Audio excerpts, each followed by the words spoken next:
Our old way of building a business was to get an asset or a workforce, put a legal boundary around it, and sell access to scarcity. Right? That's essentially the bedrock of business for the several thousand years. We're entering a new world where these new businesses that I call exponential organizations are actually tapping into abundance. Uber is tapping into an abundance of extra cars around.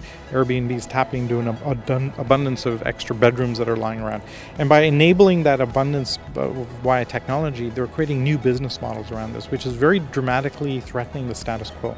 If you're Airbnb, the marginal cost of adding a room to your inventory is almost zero. Right? If you're Hyatt, you have to build a whole new hotel. And so we're now going to see increasing numbers of industries attacked by new organizations that have a very low marginal cost of supply. And that's a huge challenge for an incumbent as to how do you deal with it. It used to be that disruptive innovation could only happen with a government research lab or a big corporate research lab.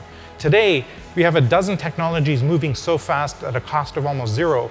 Anybody can come into an industry with a beginner's mind, use new technologies, and completely make a massive change.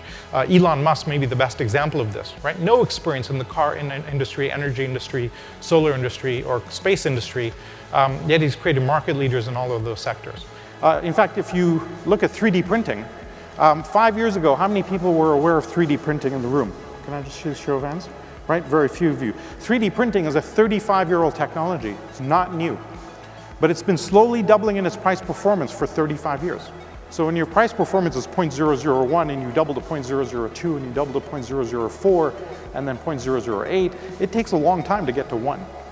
Then it starts taking off, 2, 4, 8, 16, and everybody goes, good God, what the hell's going on?